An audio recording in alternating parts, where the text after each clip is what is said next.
Hey guys, I'm Andrew Nelson. I'm going to talk about how to make wine out of anything, or how to spice up your fruit. So, if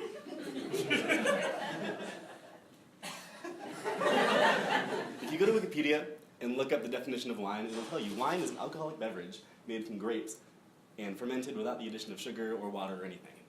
This is a lie. Wine is anything rotten, and we're going to make wine. We're going to pick wine out of fruit. A lot of good fruits make wine. You can do plums, cherries, oranges, pineapple. I'm sure you can make pizza wine. Let's try it. So I want everyone to picture your favorite fruit right now. Mine's pineapple. All right? Are you thinking about your fruit? Now, everyone stand up. We're going to go to the grocery store together and buy some fruit. Do you have your fruit yet? What's your favorite fruit? Cherries. Okay, let's make cherry wine. It's going to show us the steps in like 5 seconds. What are the steps to making wine? It's crushing, fermenting, straining, fermenting, maturing, bottling. And we're going to go into all of these steps into more detail. Cherries, really? No, it's actually tomatoes, but people You get can't mad. make tomato wine, that's disgusting. You just said you were making it anyway. That's a bad tomato choice. wine. Okay, so the first step is crushing. And for a lot of fruits, they're kind of hard, unlike grapes. What I suggest is you get your fruit and you cut it into a lot of small bits and then crush it like in your fist or like on your feet, but clean your feet first. You're looking for like a liquid with a bunch of chunks of fruit in it. You're going to put it in a bucket, add some water, and then throw a Camden tablet in it. Let it sit overnight. The Camden tablet is sodium metabisulfate, and it's going to kill almost everything. So that the next day, we're ready to add sugar, yeast nutrient, and yeast. And then put the top on, and there's nothing in that container except yeast. So we're pretty confident, we're fairly confident, we're somewhat confident that it's not going to go bad while it's fermenting. While it does this, there's going to be a lot of bubbles. The yeast is going to eat the sugar and make carbon dioxide, and you're going to get this thing called the cap, which is the dried fruit that just kind of gets pushed to the top. Take off the cap twice a day and mix it up. Make sure it's all homogeneous so that everything gets fermented. What's happening inside the bucket is yeast is eating glucose, and it's making CO2, and it's making ethanol.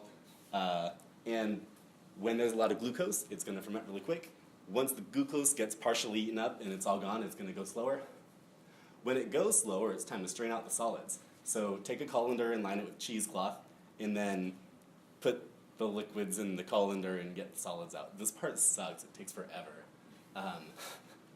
And as you do it, you get air in the mixture, and it isn't very good. But once you have the juice, you can put it in a carboy.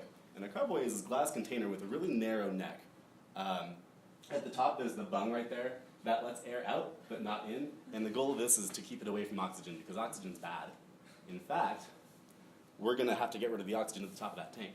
What I like to do is add dry ice, so it dissolves into CO2 and then pushes all the air out. What my dad does, he puts in welding argon. Some people will just like add bottled water until it gets diluted and then blow it up. I think that's stupid. During this step, malolactic fermentation happens. This bacteria, which is super cute, eats malic acid and poops out lactic acid. Lactic acid is what's in Chardonnay that makes it like buttery and smooth, and malic acid's kind of bitter. After about 2 months in that carboy, a bunch of solids are going to settle at the bottom, and we're going to transfer it from one container to the next.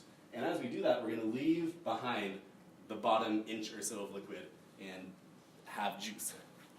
After this a couple of times, we're going to leave behind more and more solids every iteration. Eventually, it'll be clear. And when it's clear, it's ready to bottle. Sometimes you have to add some chemicals to make it clear. It takes forever.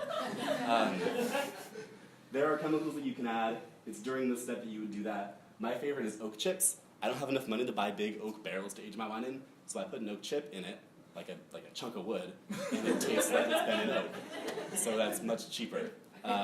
When the wine is clear and tastes like what you want, you can put it in bottles. And if you're going to cork a bunch of bottles, I recommend you get a machine to do it because it really sucks to do by hand. I really can't do it.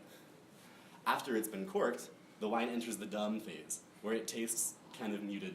No one knows why this happens, but leave it in the bottle for like a month, set it in a cool, dark place, and then after a month, you will have your own tomato wine?